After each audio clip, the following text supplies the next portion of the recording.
और अब हमारे खास सेगमेंट देश प्रदेश, जिसमें हम आपके राज्य के, आपके गांवों की खबरें आप तक लेकर आते हैं। बिहार से सबसे पहले खबर आ रही है, जहां पर विपक्ष के नेता तेजस्वी यादव ने एक सनसनीखेज आरोप लगाते हुए संवाददाता सम्मेलन में कहा कि 3 लोगों की हत्या के मामले में मुख्यमंत्री नीतीश कुमार अपनी ही पार्टी के विधायक अमरेंद्र पांडे को बचा रहे हैं। यह आरोप तेजस्वी यादव ने लगाया और कहा कि पुलिस जानबूझकर इस मामले में मुख्यमंत्री के दबाव में आकर इस मामले में विधायक को बचा रही है। इससे पहले तेजस्वी यादव गोपालगंज जाने की कोशिश कर रहे थे, जब उन्हें पुलिस ने रोक दिया। गौरतलब है कि तेजस्वी यादव ने इस तिहरे हत्याकांड की सीबीआई जांच की मांग की है, जबकि बिहार सरकार ने इस ट्रिपल मर्डर की जांच के लिए एक स्पेशल इन्वेस्टिगेशन टीम बनाई है, जिसकी कमान सारण रेंज के डीआईजी को सौंपी गई है।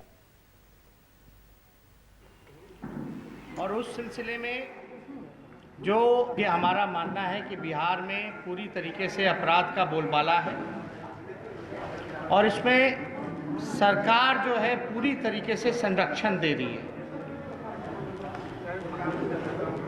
गोपालगंज जिले में कई हत्याकांड हुए हैं, कई एक जो हत्या है वो हुई है और उस सिलसिले में जो अमरेंद्र पांडे और पप्पू पांडे, जो सत्ताधारी दल का, नीतीश जी का जो चहेता जो विधायक है, उसके खिलाफ कई साक्ष्य हैं। और अगर इन्वेस्टिगेशन की अगर बात की जाए तो इन्वेस्टिगेशन जो है पता नहीं कहाँ मरा पड़ा है। मतलब कि साफ साफ जो है अब तक कोई गिरफ्तारी नहीं। अलग अलग साल के जो है एफआईआर है, नाम दर्ज है, साक्ष्य है, सब चीजें हैं, लेकिन गिरफ्तार नहीं होती। तो ये बिहार की राजनीति है, जहां पर विपक्ष मुख्यमंत्री को घेर रहा है और ये मुद्दा आने वाले विधानसभा चुनावों में भी गरमा सकता है। चुनावों के लिए रणनीति सभी दल बनाना शुरू कर चुके हैं और बीजेपी की तैयारियां कुछ अलग अंदाज में जारी हैं। केंद्रीय गृह मंत्री और बीजेपी के पूर्व अध्यक्ष अमित शाह 9 जून को एक वर्चुअल रैली करने जा रहे हैं, जिसकी तैयारियां जोर शोर पर हैं।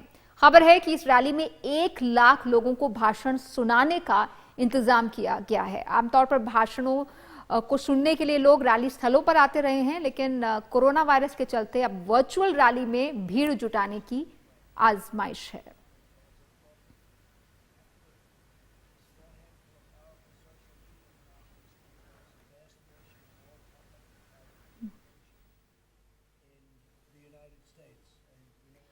और इस वर्चुअल रैली में, ये जो बिहार की विधानसभा चुनाव होने जा रहे हैं, उसके लिए पहली वर्चुअल रैली होगी।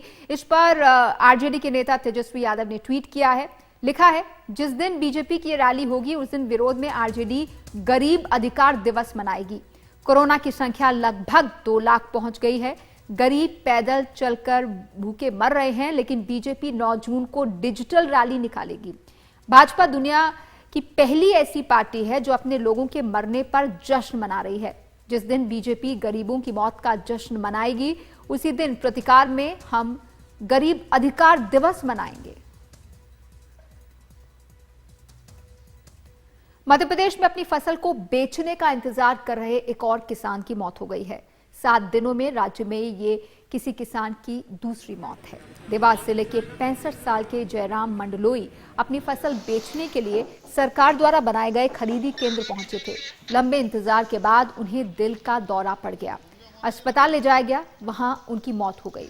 29 मई को वो खरीदी केंद्र पहुंचे थे, लेकिन 30 और 31 मई तक वो इंतजार करते रहे और इसके बाद उनकी तबीयत बिगड़ गई।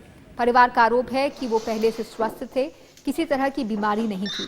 जबकि राज्य के कृषि मंत्री कमल पटेल ने एक बेतुके बयान में कहा है कि किसी को भी दिल का दौरा पड़ सकता है।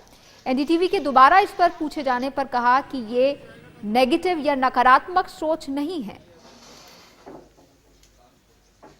क्यों किसान ऐसे एक एक करके दूसरे किसान, मेरी बात सुनो मेरे भाई, आपने कभी ये नहीं देखो, ये जो नेगेटिव सोच है ना, ये ठीक नहीं है।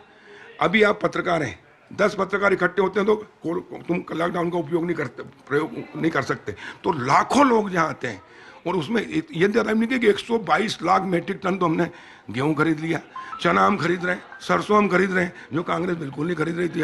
हम किसानों को ब्याज माफ कर रहे हैं। हम कितना मुख्यमंत्री काम कर रहे हैं, हर गरीब हर चीज के लिए 5,000 अंत्येष्टि के दिए थे, वो भी कमलनाथ ने बंद कर दिए। और इसलिए किसानों की तकलीफ है, वो हमारी तकलीफ है।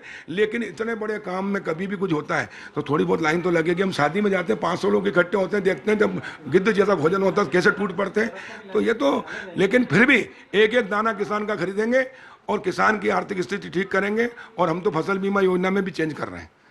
अब 100% किसानों का, 100% किसानों का बीमा होगा और सरकार उनकी जिम्मेदारी लेगी ताकि किसान कभी कर्ज में ना आए। हम किसान को कर्ज मुक्त और आत्मनिर्भर और स्वावलंबी बनाना चाहते हैं।